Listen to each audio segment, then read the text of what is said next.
funny. Okay, David writes, is the Yamaha FX Hull SMC fiberglass hull great or too heavy for top speed?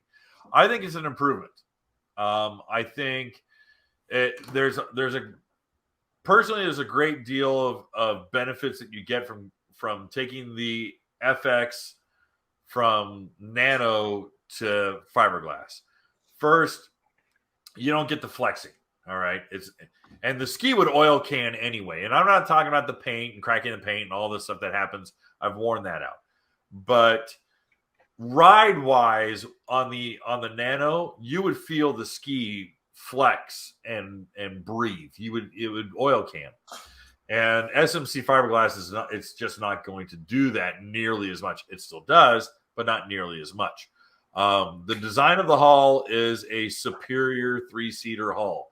It is very sporty. It has an outstanding inside lean.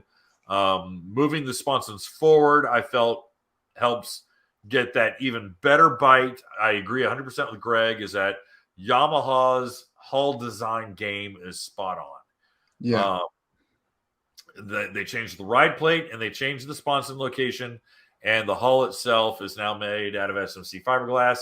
I think those are all solid hits. I think those are all really, really good. If I'm going rough water ocean guy, I'm going Cowie.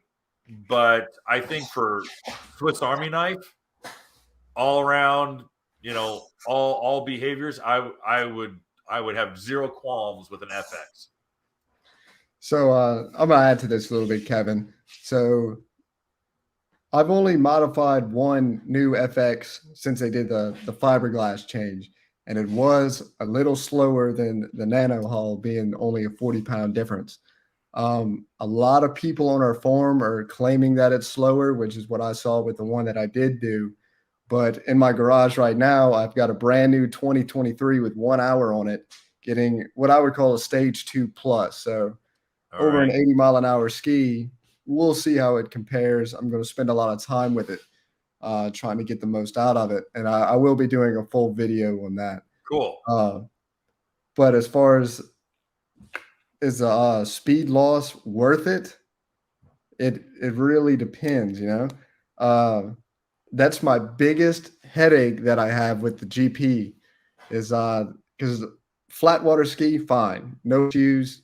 You're not going to have to make any hull repairs because of the flexing that you described.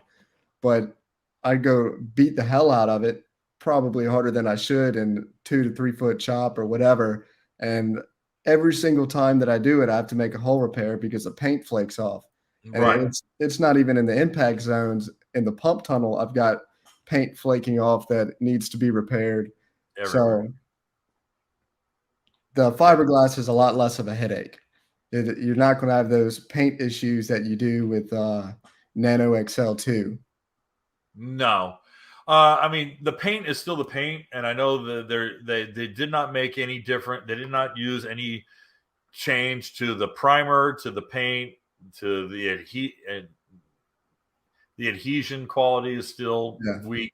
So you could take your SMC fiberglass hulled FX and run it up a beach or run up the banks or the bunks of your trailer too fast and burn and injure that paint. And then the next time you go out there, you're just taking a pressure washer to an open wound and you're just cutting the paint right off. So the paint from Yamaha is still eggshells. And that's disappointing to me.